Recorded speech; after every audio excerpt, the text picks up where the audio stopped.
Okay, welcome everyone. I think we are good to begin. So welcome to all of our guests to our first BNN live interview in collaboration with World Mizrahi. Thank you to everyone who's tuned in live on our platforms.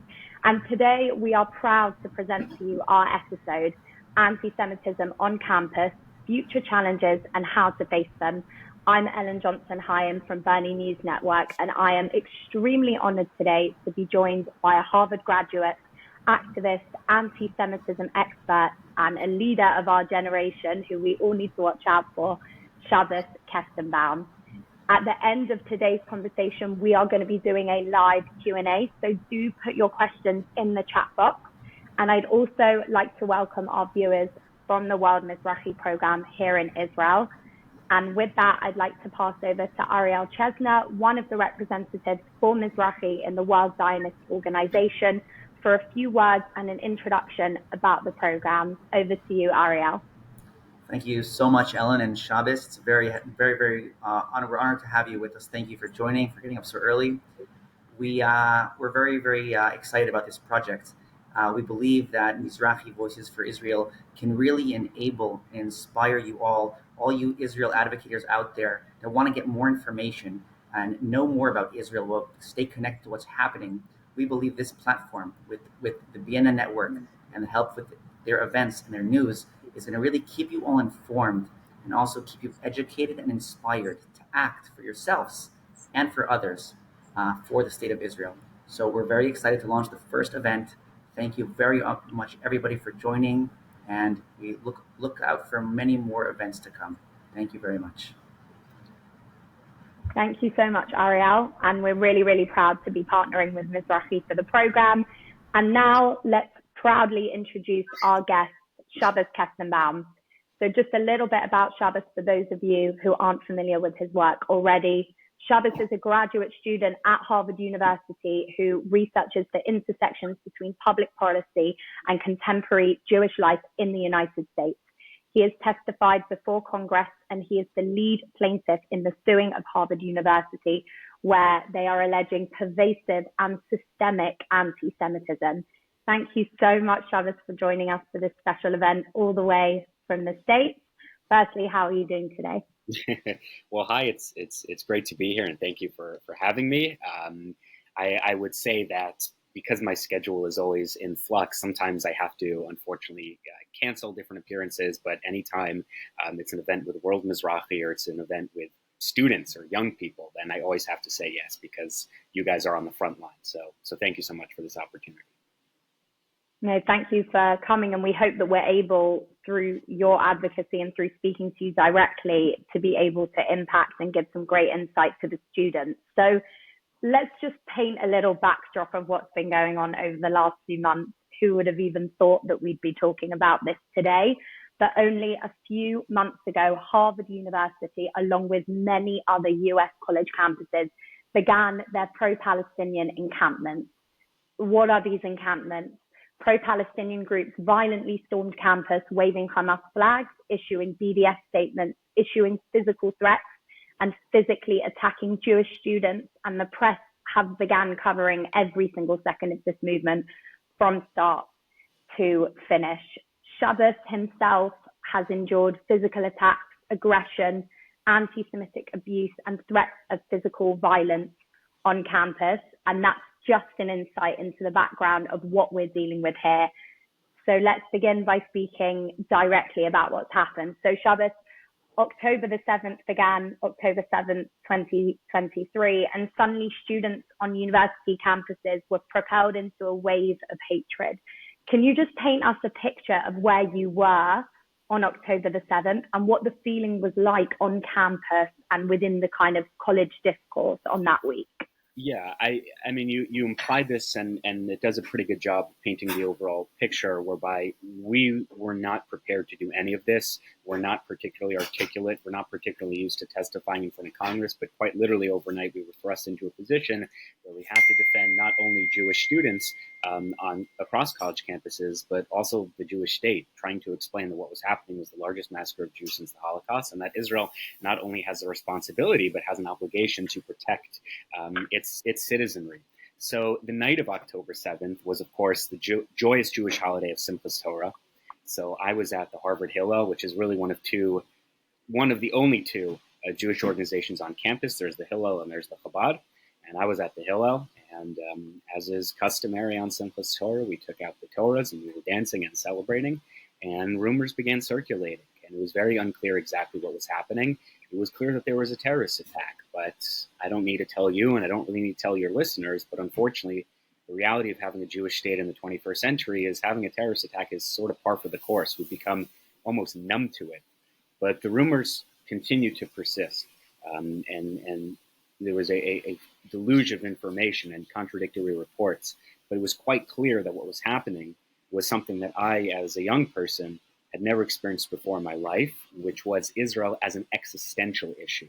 We always imagine Israel as a safe, vibrant democracy. It's where we have family, it's where we go for vacation, it's where we go to learn in yeshiva or seminary, but it's never a state whose existence is called into question because it's a given reality. And for the first time, we were confronted that that reality was very much being challenged. So at the Hillel, the crowd sort of began to thin out. And this is true at the Chabad as well. Some people were turning red.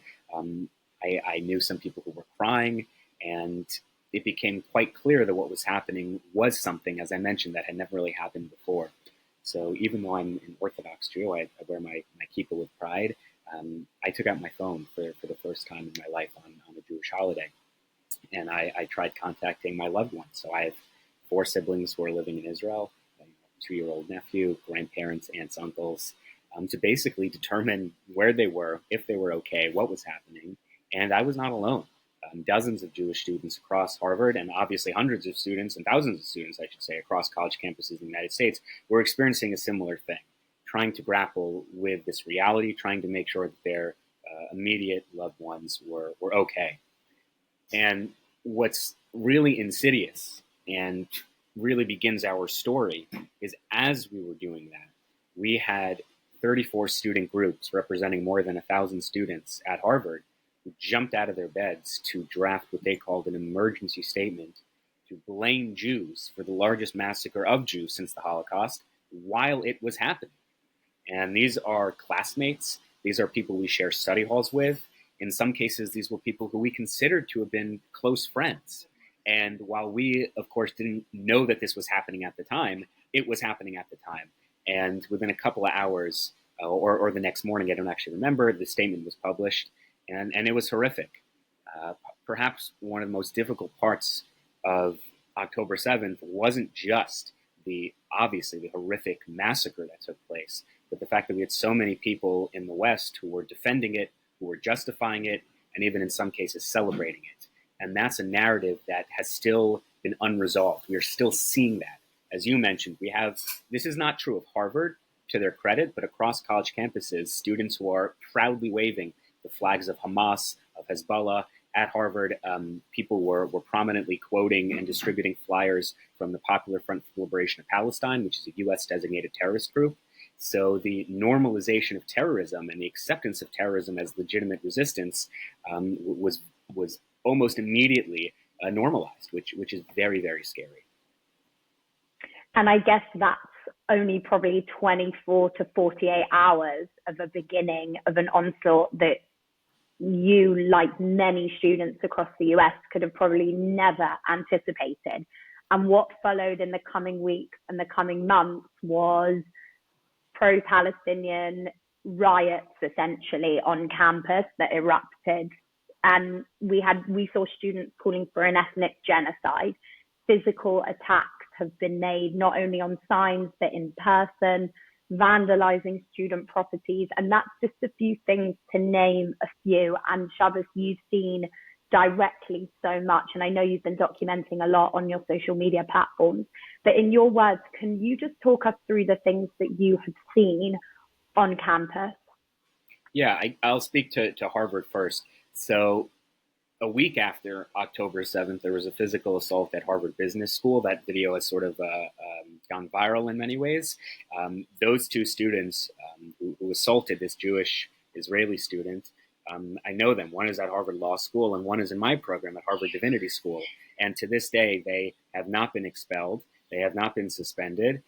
The only disciplinary action that we know of is that one of the students, the one at the Divinity School, after the United States Congress got involved and were issuing public letters targeting Harvard and asking them how this assault could have gone unpunished, their answer was, well, it's okay because we are delaying his graduation for one more year, which just means that he will be on campus for an extra year. So that was immediate. As I said, this was a week after October 7th.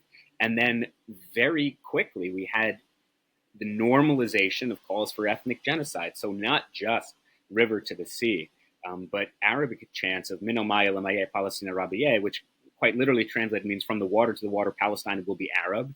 Chants of globalize the Intifada. There's only one solution, Intifada revolution.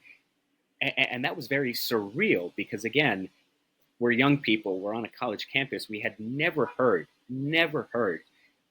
chants of in Intifada before. It was so remarkable that that was being said because, of course, the Intifada was the largest period of violence against Jews in the 21st century, I guess up until October 7th. You know, the Intifada was the indiscriminate bombing of school buses and of nursing homes and of nightclubs. That's what the Intifada was. So again, to have classmates and friends, and in some cases professors, chant this publicly with glee, with admiration, with pride, was so scary, so stark. And then, as I said, the protests were immediate. So within the week of October 7th, the anti-Israel coalition at Harvard had a pretty large demonstration. They say it was about 1,000 people. I was there. I would say that that's a pretty accurate estimate, in front of Widener Library, which is really the heart and soul of Harvard University. And there was one of the speakers who's still actively involved as a leader of the anti-Israel coalition on Harvard's campus. He said that, who are we to condemn Hamas? Because just like in South Africa, freedom fighters were once called terrorists, so too we can apply that distinction with Hamas. I'm obviously paraphrasing a bit, but this was led to thunderous applause, no condemnation. And that's also, I'm sure we'll get to this later, but that's also a really difficult part to internalize, the fact that this is a university that has gone out of its way to condemn everything under the sun that does not affect students. So George Floyd, Russia invading Ukraine, abortion, gay marriage, rightly or wrongly, that's what Harvard has always done historically. But when it came to Jewish students who were experiencing not only the grief and the trauma of October 7th, but then personal attacks on campus, the university was silent. To this day, they haven't condemned any of the chants of globalizing the Intifada. They haven't publicly said what they're going to do to combat anti-Semitism. They haven't disciplined any of these students or professors. So as I said, there's the October 7th part, which is the collective tragedy. And then there's the post-October 7th, which is, I don't want to say just as bad, but it's also difficult, of people not having the moral clarity that you would expect. And I guess, you yourself, along with many other Jewish students, became what we would call within our own community overnight ambassadors for this kind of issue. And you immediately had to mobilize in such a way because the voices of Jewish students, particularly at universities like Harvard, were essentially erased and completely removed from the conversation. Yeah. I guess we'd have to fast forward a bit because something quite monumental happened to you and your fellow Jewish students across Ivy League universities. And this was around the same time that the presidents of these universities, Claudine Gay, for example, were brought to center stage and being called to account. And this is where, Shabbos, you came to actually testify in front of Congress, which must have been such a huge thing for you as a graduate student. Can you tell us a little bit, just walk us through the journey of getting there and actually being there testifying in front of Congress at the same time as a wave of things with your president at Harvard? Yeah. Let me first just quickly talk about Claudine Gay, the former president of Harvard. Let me just quickly talk about her testimony. I mean, she was obviously a disastrous president. She didn't deserve to have the title, and she should have been fired within an hour of her testimony. But there was one part that we were actually, or at least I was actually very grateful for. And that was when she was asked infamously, do the calls for genocide against Jewish people violate school policy? And she said it depends on the context. And of course, that was an infamous answer, and it's terrible, not just morally, but legally she was wrong. But it was a great answer because it, for the very first time, proved what Jewish students had been saying for months, that we are treated categorically different, that we are not conceived of as meeting of protections. We are not in the prism of diversity, equity, and inclusion initiatives. And no one was really listening or believing us. And now we have the president of the university admitting in front of Congress on live TV that actually, yeah, we do conceive of Jewish students as differently. So it was actually a great validation for what we were saying. But I digress. And in terms of my involvement with Congress, so I was working with primarily the Committee on Education and the Workforce, which is a committee in Congress. It's bipartisan. It's currently led by a Republican from North Carolina, Virginia Fox, who's great. I was working with her and the whole team. I'm not going to name names, but really the whole committee, who are just terrific. We were working with them in the lead up of Claudine Gay's testimony and the testimony of Sally Kornblue of MIT and Liz McGill of Penn, sort of giving them the information, trying to provide some questions that they should ask the presidents, giving them a little story of what we were experiencing. So we were involved. And again, to their credit, the Education Committee from the beginning, from the get-go, was very insistent that these people be held accountable. So after the congressional testimony went so poorly, the House committee very quickly realized, okay, well, we heard from the presidents and they've sort of outlined how pervasive anti-Semitism is. Now we want to hear from the students themselves. So I, together with the 8 or 9 other students from across college campuses, so Tulane, Stanford, Columbia, Penn, you name it, we spoke in front of the House Education Committee and we gave our testimony. Find me on Instagram, my testimony's up there. But what was really powerful were 2 things. Number one, as I said, it was bipartisan. And this is something we've been very focused on from the get-go, that combating anti-Semitism and stomping out Jew hatred is not a political or partisan issue. Whether you're a Democrat, whether you're a Republican, whether you're Jewish, not Jewish, Israeli, American, all people should be concerned about the treatment of equity and equality and justice for any minority group. So it's not a political issue. That's number one. Number 2, the cameras didn't pick up on this, and I don't think people actually know this. But when we were testifying, there was they call themselves a pro-peace group. They're not. It's called Code Pink. Code Pink is, again, they call themselves pro-peace, anti-war.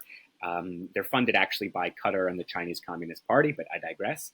They actually came to our testimony.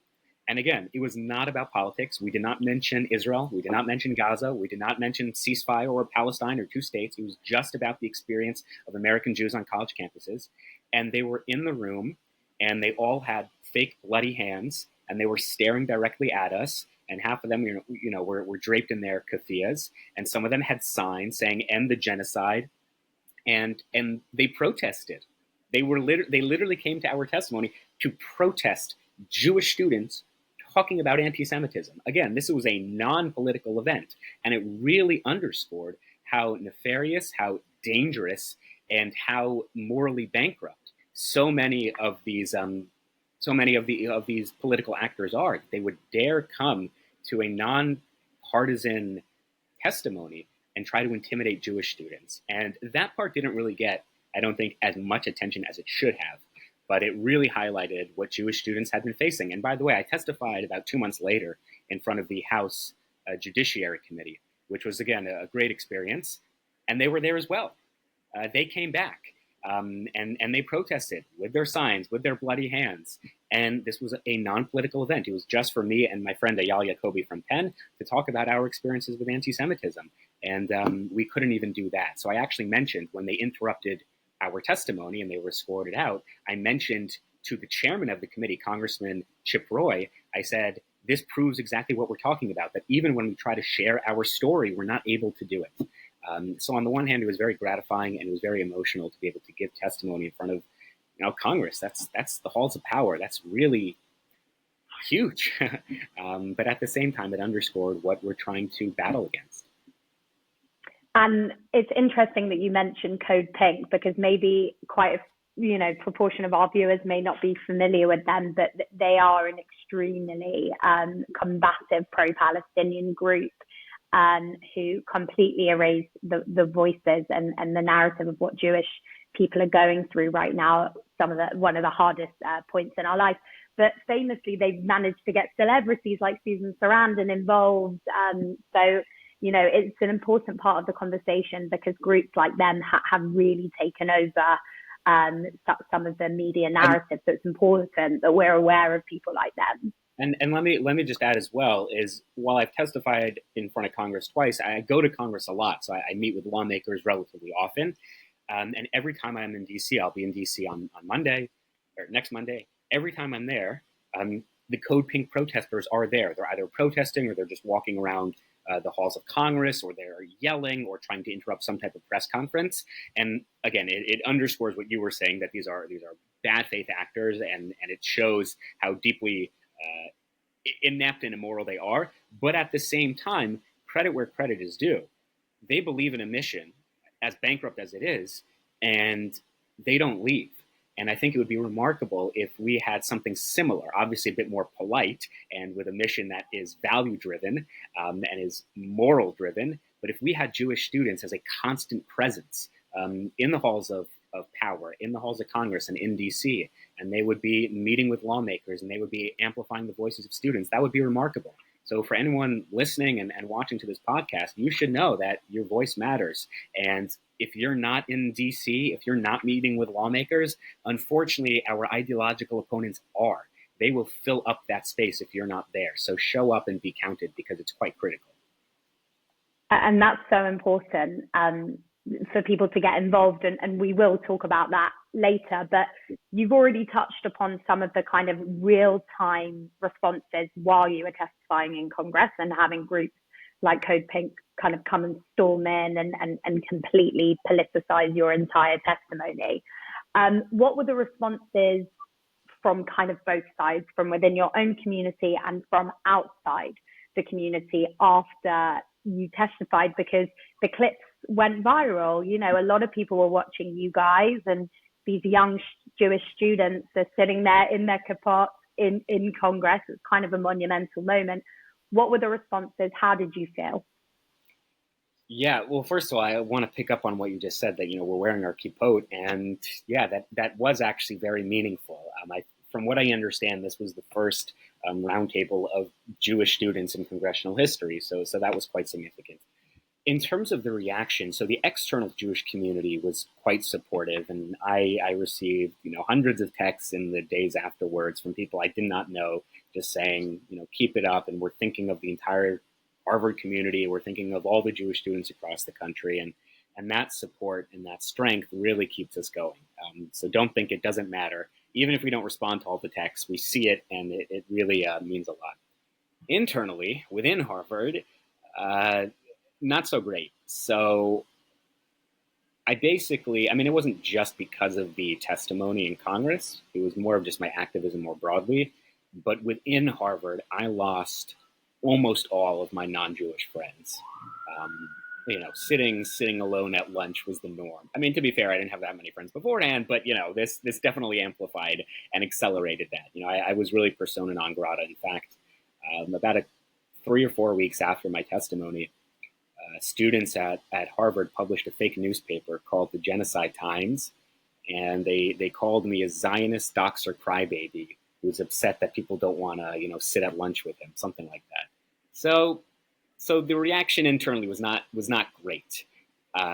Even within the Jewish community, there are some Jews who, while I strongly disagree with them, also felt that this was not appropriate. They didn't feel that we should be so outwardly pushing a narrative that there is pervasive and systemic anti-Semitism. For a whole bunch of reasons, they felt that. But as I said earlier, it's not about me, it's not just about me. It's not just about my story, but it's about elevating the stories of so many Jews at Harvard and Penn and MIT and Columbia who've been marginalized, who faced hatred and bigotry and discrimination. And yeah, it puts the university in an uncomfortable spotlight, and it definitely provides perhaps unwanted attention to the Jewish community at Harvard. But unfortunately, we didn't really see any other option. We tried working with the administration early on, and they were either unable or unwilling. So if Congress provides an invitation and a platform to speak on behalf of so many people, you're going to have to do that. It's a responsibility, and I'm very proud of what we did, and I don't regret it in the slightest. And it's amazing that you had the tools to do that, to speak out. Some Jewish students don't feel that they have those tools. And obviously we'll speak about that later, because we want to arm our students with the right tools and the right tips to kind of move forward into the next semester. But what we talk about when we're referring to Ivy League universities like Harvard, we're talking about faculty ignorance and a lack of moral and ethical leadership within the faculty, within the staff. These could be your professors, your mentors. And this is what we're referring to when we talk about the staff on US, when we talk about the staff on US college campuses. And now what we're talking about is the fact that Harvard are being sued. And I just want you to kind of touch on the lack of moral and ethical leadership within Harvard, and within that, why is Harvard being sued, and kind of just walk us through that. Yeah, why is Harvard being sued? I mean, how much time do you have? So let me start with the first part of the question of the lack of leadership and the lack of ethics at the very top. So people often ask me, where do these students get these ideas from? That Israel and the United States is the original sin, that the Intifada is something that should be hailed as a revolutionary act, that Hamas, Hezbollah, and the Houthis are legitimate political actors. Where do they get these ideas from? And there are a couple of answers, but a large part of it is fairly obvious, and I think you're not going to be surprised when I say it comes from the classroom. It comes from the professors. And the reason I'm so confident in determining that is because I have sat in those classrooms and I have heard and listened from those professors. So it's not hyperbole, it's not an exaggeration, it's not a lie, it's the truth. I'm happy to send you, and really any student who reaches out to me, I'm happy to send you the syllabi from some of the classes that I've taken. Settler colonialism, religion and nationalism, the case of Israel-Palestine, narratives and displacement, the case of Israel-Palestine. I mean, the courses on settler colonialism and Israel as an apartheid genocidal state are almost endless. In fact, there was one course I took, and I took them, this is pre-October 7th, specifically to show my classmates that I, as the only kippah-wearing Orthodox Jew in the program, I'm not this insular, conservative, Orthodox Jew that they probably imagine or surmise that I am. I'm actually quite open, and I'm interested in intellectual debate and academic rigor and exposing myself to ideologies that I don't necessarily agree with. So I took these courses deliberately. But I was shocked at how pervasive and how blatant and explicit the anti-West, anti-Israel, anti-Semitic indoctrination and propaganda was. So, for example, there was, in one of the courses I took, one of the week's title was called The Holocaust and the Ongoing Nakba, which tried to equate the experience of Jews under Nazi Germany to Palestinians under the settler apartheid state of Israel. And not only that, but also to further this claim, showed that the Jews, or the Jewish people, historically, because they've been so oppressed, because they have been so victimized, historically, the only way they can react to any semblance of a threat is to internalize the ways of their oppressors, like Nazi Germany. And this was normalized rhetoric. This was considered accepted discourse. And it was shocking, not only to hear it from the professors, but to see all these classmates nodding and snapping and agreeing. And it wasn't a shock to me when I saw during the encampments that a lot of those same classmates that I sat in class with were taking part of those encampments because they get the moral and intellectual rationale or justification from those classrooms. So absolutely, if we want to talk about combating systemic and pervasive anti-Semitism, it starts in the classroom. It starts with what teachers or professors have indoctrinated their students with, and it's quite problematic. Now, to the second part of your question, and I'm sorry if I'm giving really long answers, so feel free to cut me off if they're too long. But I like pontificating, so feel free to just tell me I'm getting boring. But the second part, in terms of why they're being sued, I mean, it's pretty obvious. We had tried from the beginning to work with the administration to combat anti-Semitism in very blatant, obvious ways. Just put out. Sorry, I don't know how to undo all these notifications.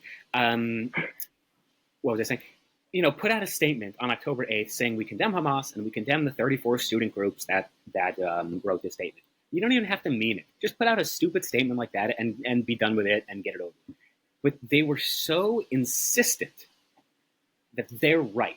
And they were so insistent that they're not going to listen to Jewish students. So when we have a Jewish student with a kippah who's being spat on, when you have an Israeli student who's being asked to leave class because her ethnicity makes other students uncomfortable, when you have, in my case, a staff member who's taunting you with a machete and the university is not doing anything about it, when they are violating in gross manners Title VI of the Civil Rights Act, which prohibits public university, many institutions, but public universities as well, from discriminating against minorities, and Jews are classified as minority under national origin, because Judaism is not just a religion, but also an ethnicity. So when you have those gross violations, a lawsuit is the only natural and obvious response. And it's unfortunate, and it's a damning indictment on the state of higher education, that the only way to receive equity and equality and justice and fairness is to sue your own goddamn university. That's not normal. That's irrational. But it really, again, underscores how morally bankrupt the Harvards and the Penns and the Columbias have become.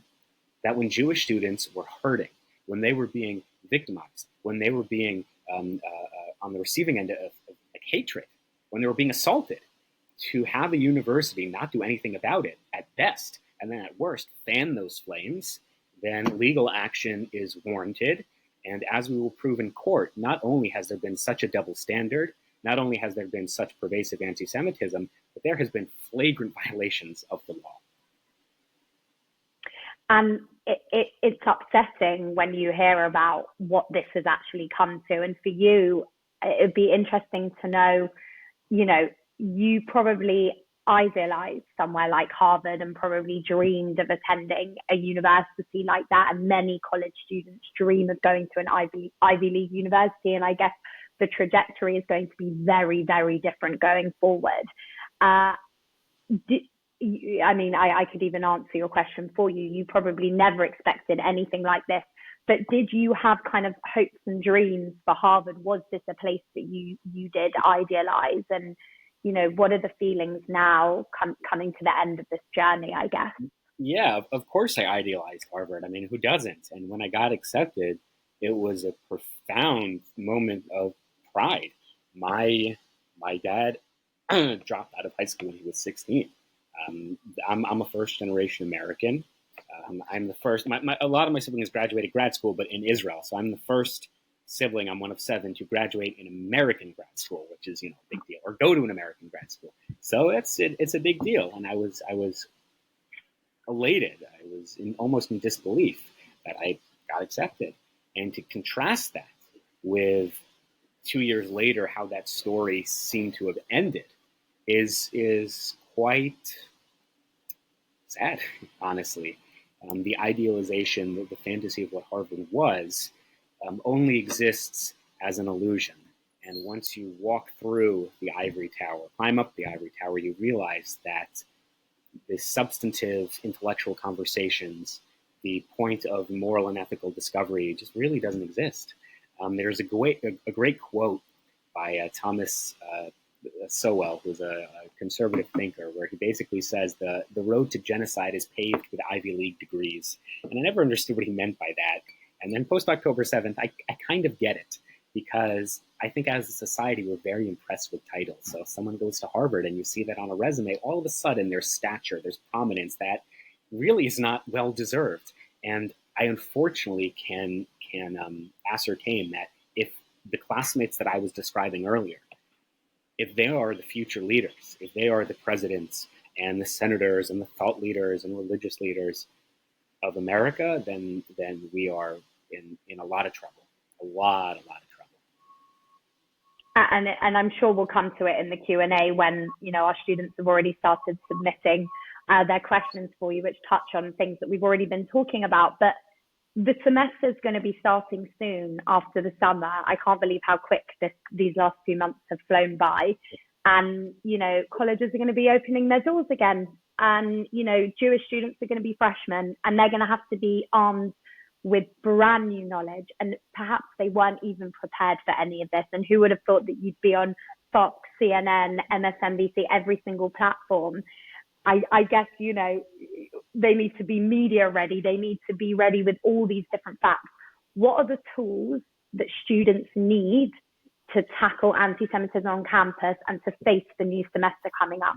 Well, first of all, to my what's it called, disappointment, even though I'm a registered Democrat, MSNBC has actually never invited me on. So not very, very, very upset with MSNBC. In terms of what students need to be armed with, it's a couple of things. And by the way, saying a couple of things is actually really important, because oftentimes I participate in panels and conferences all across the country, and people ask this question, and oftentimes my co-panelists will give one very specific answer. And that answer may be good, but we're in sort of a crisis point.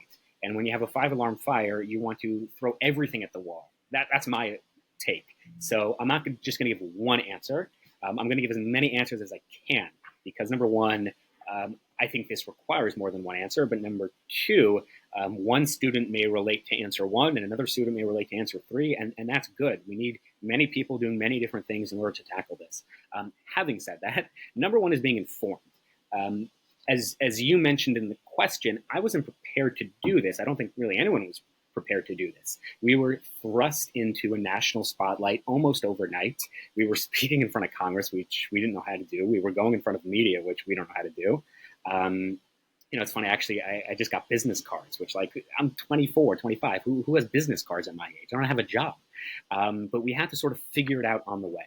So number one is to be informed, not just about what does it mean to write a speech and what does it mean to articulate your ideas, but also knowledge on the ground. When people say that Israel is a settler colonial state, what does that mean? When people accuse Israel of committing a genocide in Gaza, what are the underlying assumptions behind that narrative? What are the facts on the ground? You have to be informed. Because if you're not informed, then not only will you not have any good responses, but it becomes a lot easier to be swept up into this ideology, because this ideology is super popular. It's not cool to be a champion of the Jewish people. That's like a very nerdy thing to do outside of the Jewish community. But it's cool to sleep in tents for 4 weeks and talk about an intifada. So if you're not armed with the facts and the knowledge and the information, you're going to have a very, very difficult time. So that's number one. Number two is create allies. I don't mean allies within the Jewish community. I mean, that's good too. The Hillels and the Chabads and the Maors and the OUJLIC should all be working together. That goes without saying. But outside the Jewish community, we are outnumbered, not just ideologically, but quantitatively. There are not a lot of us. Some of the biggest supporters, in fact, perhaps even larger supporters than some Jews themselves, are Christian groups, are Latter-day Saints, are, in some cases, liberal political organizations, conservative political organizations, in some cases feminist groups, not too often, unfortunately. But find those allies, find those partners. It's critical that you make those alliances very early on, because they not only will have the numbers and the resources, but it's not good to be alone. It really isn't. It's incredibly demoralizing, and your odds are just not good if you're fighting it by yourself. So that's number two. And then number three, which is sort of connected to number two, is have sources of strength and support, whether that's your family, whether that's your friends back home, whatever it is, you have to have mentally a break. You have to realize that at some point, your own physical, emotional, spiritual health matters, because if you're just firing on all cylinders 24/7, not only will that harm you, but you just won't be an effective advocate anymore. We need people who are able and ready and healthy, and that requires you to take care of yourself, and that requires you to know that you have a strong support network within the greater Jewish community, people like me and people like you, Ellen, and all these Jewish organizations that are fighting the good fight, but also within your own familial network, within your own friends. So I would say those three things are really important. And, I'll actually just add a fourth, which kind of connects to number one, is ask questions, whether it's your rabbis, whether it's your Jewish educators, whether it's politicians, ask questions, be informed. Don't go to college campus blind. Be equipped with as many facts as possible as early on as possible.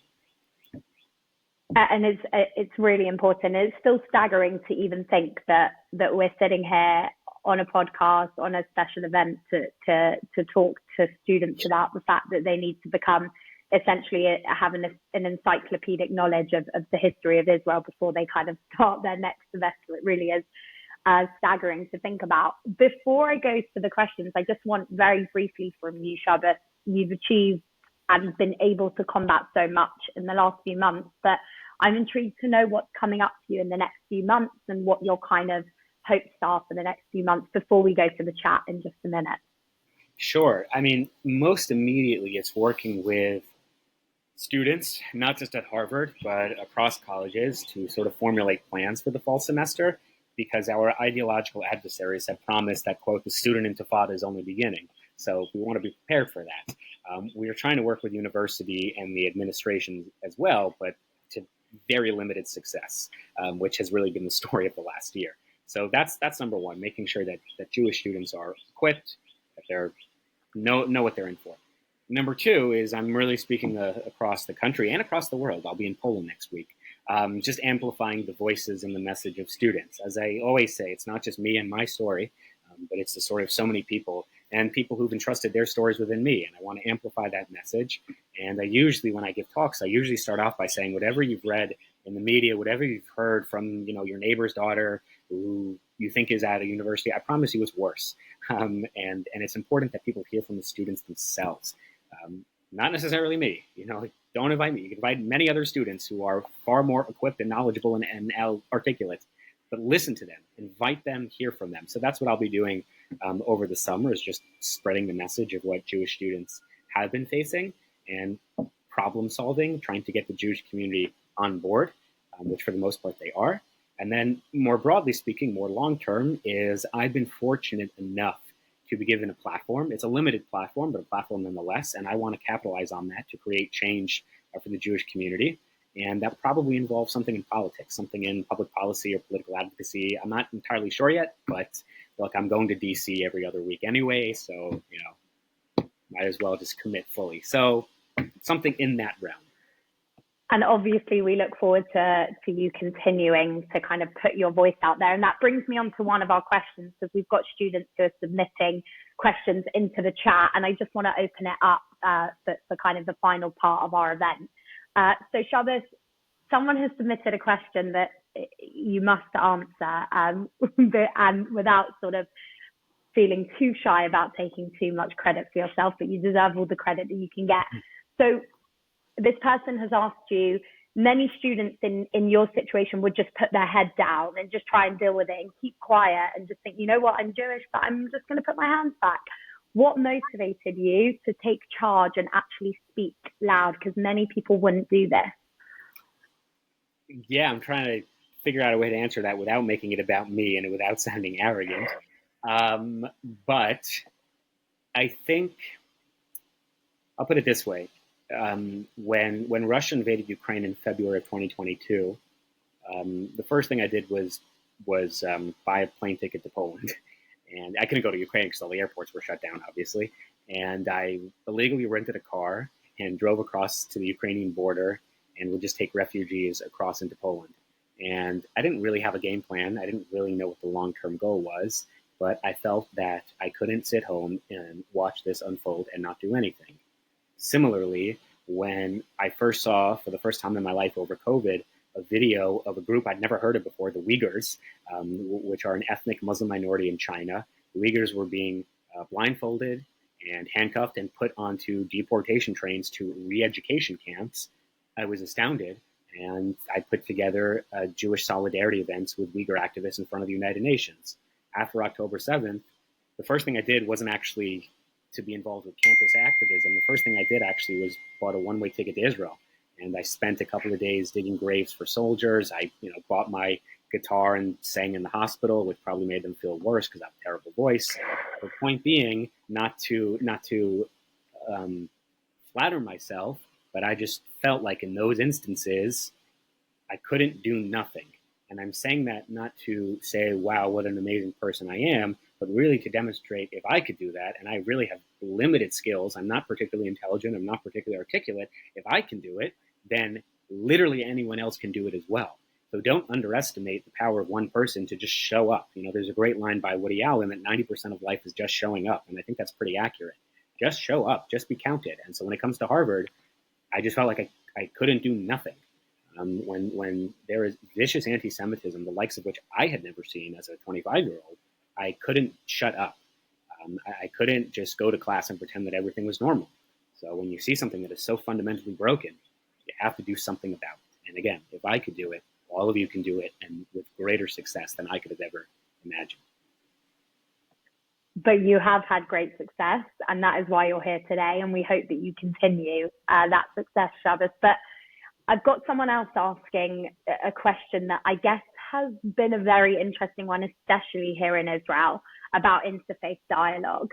How important do you think the interfaith dialogue is in addressing anti-Semitism? And have you actually seen any successful examples of this on campus since October 7th? Sure. So interfaith dialogue is critical for a couple of reasons, some of which I already mentioned. Number one, we can talk about ideologically or morally we have the upper hand. And whether that, I mean, obviously we think that's true. Whether that's true or not, quantitatively, we will always be outnumbered. There are just not a lot of us. So in order to create real effective change, you have to have allies who are not within the Jewish community. And that means interfaith. It means reaching out to those in the Muslim community, in the Christian community, in the Mormon community, all communities, because we need that support. And by the way, you will be surprised at how willing and supportive and enthusiastic those groups are in supporting the Jewish community. And I'll give you a great example that unfortunately did not get enough attention, but I believe the group is called Muslims Against Anti-Semitism. I think that's what they're called, but I might be misremembering. They put out a full-page ad in Canada yesterday applauding the Canadian government for listing the Iranian Revolutionary Guards as a state sponsor of terrorism. They applauded Justin Trudeau, the Prime Minister of Canada, for tackling anti-Semitism. They denounced Hamas, Hezbollah, and the Houthis as perverting Islam and as perverting the values of Muslims across the world. And more fundamentally, they said that Jews are our friends. They are our family. We all come from the same Abrahamic tribe. So there's this stereotype that it's us against the world. And that's not only not true, but that does us a tremendous disservice.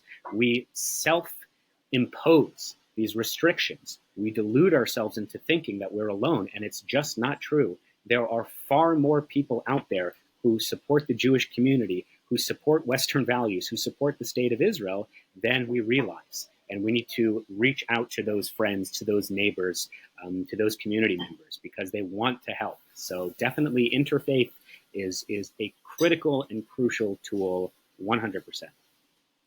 And I guess I can see a kind of thread through the questions that we're getting, and, you know, students are trying to be as hopeful as they can. So Shabbos, in your opinion, is there a chance to actually sway these universities towards a pro-Israel approach, or do you think it's perhaps a lost cause due to the academia being quite hard left and sort of overly progressive, and also sometimes the groups being heavily funded by pro-Palestinian terrorist entities? Sure. I mean, let me first say that I sort of reject the premise of the question in the sense that I don't want universities to be pro-Israel. I want them to be pro-truth. I want them to be pro-morality. I want them to be pro-ethics. And one can deduce, based on a curriculum that is only filled with truth, that a state like the state of Israel is not practicing genocide. It's not an apartheid settler colonial regime, and it's actually the only vibrant democracy in the Middle East, and it's a critical partner for the United States. So I wouldn't advocate for a pro-Israel curriculum. I would just advocate for a curriculum that is removed from political biases, that is removed from anti-West propaganda. So that's number one. In terms of the second part, which is can they be swayed, yes and no.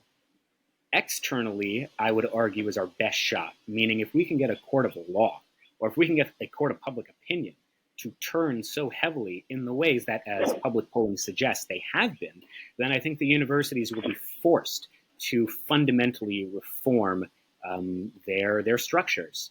Look, money talks. So when Ken Griffin, who previously donated $300 million, or Bill Ackman, the billionaire hedge fund manager, when they say that they're not giving it a penny to Harvard and Columbia or Penn or Yale, that matters.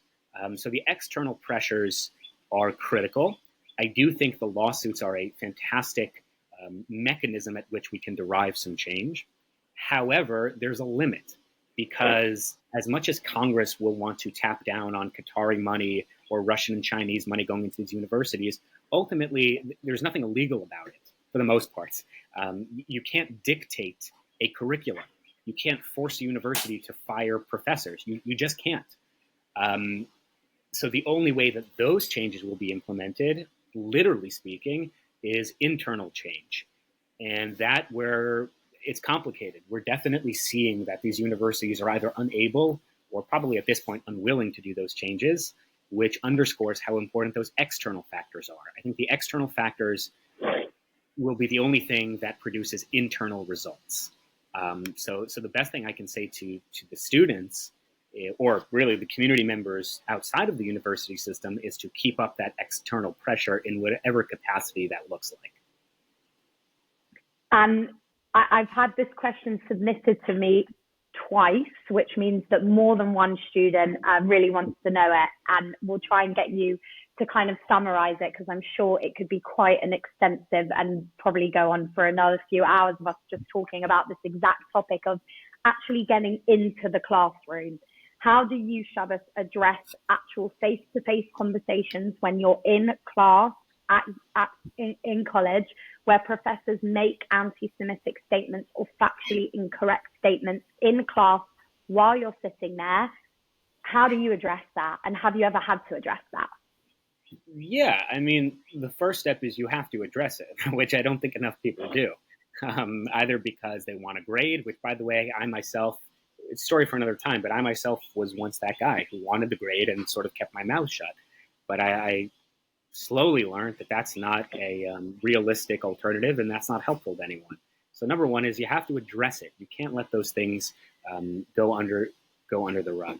In terms of how you address it, it goes back to what I was saying in terms of how students can be equipped, is you have to have the information, you have to have the knowledge, and you have to have the facts. Once you are equipped with those principles, then you will be able to address it. Don't be a jerk. Don't be mean-spirited.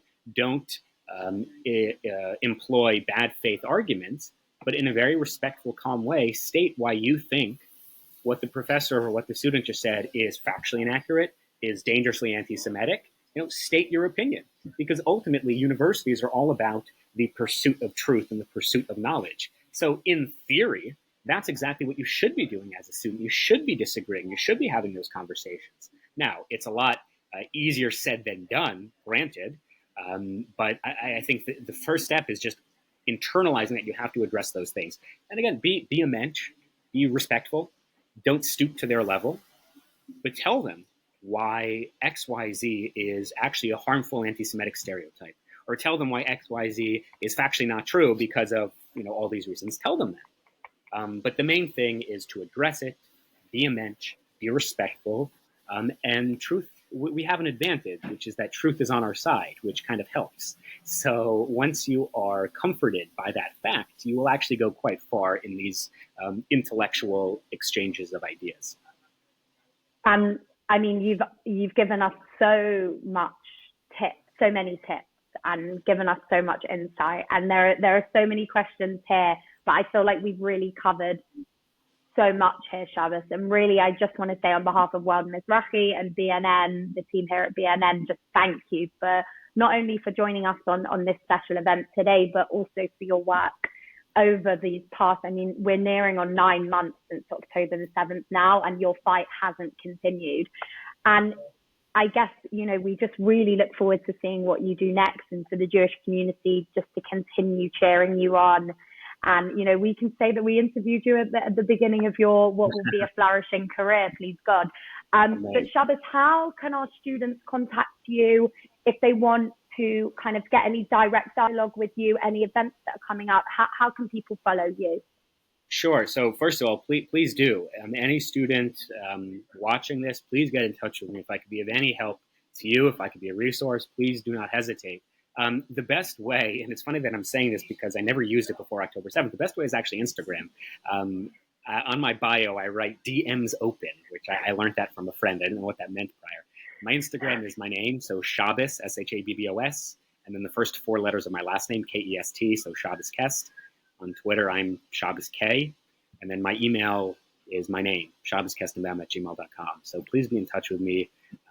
Don't hesitate, really, if I could be of any help, if I can connect you with other people, if I can be a resource.